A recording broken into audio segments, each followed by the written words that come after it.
Amanda is my brother's girlfriend. At the time of this story, she was looking for her first apartment and moving out from her parents' house.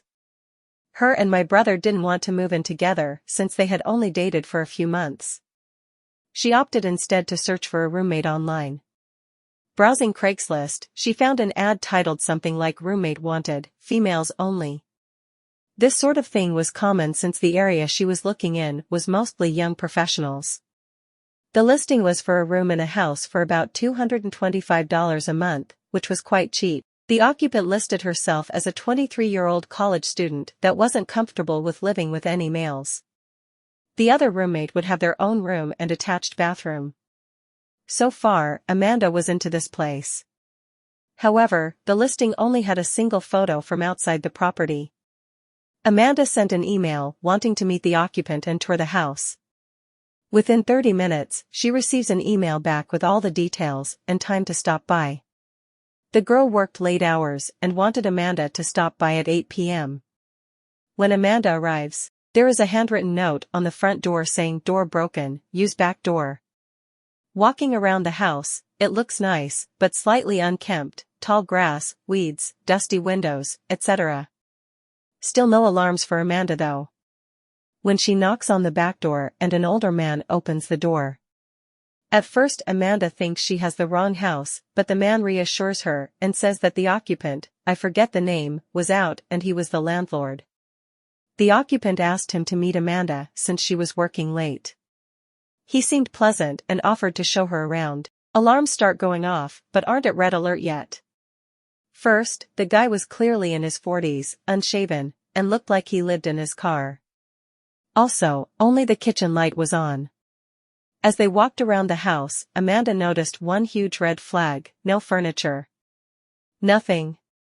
The landlord was polite about answering questions, but seemed irritable to keeping lights on for too long, rushing her around and only letting her look at rooms for a few moments. There was a single room that the landlord wouldn't open, telling her that it was the occupant's room and he didn't want to invade her privacy. As they walk down the hallway into the living room, she notices the front door has a plank nailed across it. Broken for sure. Amanda's creepometer is started to ding, so she decides to wrap up the walkthrough and leave, but trying to polite. As she's giving the guy her thanks for the showing bit, he perks up and states that he forgot to show her the basement. It's recently furnished and would be a great rec room, and she should take a look down there.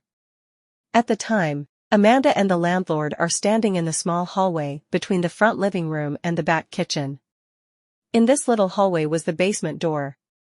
When he opens the door, it opens outward to create something of a barrier between Amanda and the back door.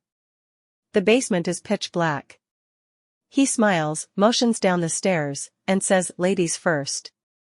What happens next is nothing more than a stroke of luck. Amanda gets a text just as some random person parks in front of the house. Thinking on her feet, she pretends it's a phone call and answers her phone. "Hey. Yeah, are you here? I'll come out from around back and let you in. It's great, you have to see it." With a motion of confidence, she excuses herself around the landlord and walks out of the back door. She says the guy just looked at her like he was confused. Once outside, she sprinted to her car and sped like hell out of there. When Amanda got home, she told her mother and my brother everything.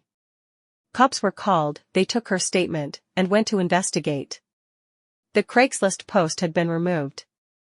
Epilogue. The house had been foreclosed over 6 months earlier and the property had been abandoned. When the police investigated, they found that the closed room the landlord didn't want her to look in was where the man had been staying. There was a pile of old dirty blankets, rotten food, and empty gallon jugs everywhere.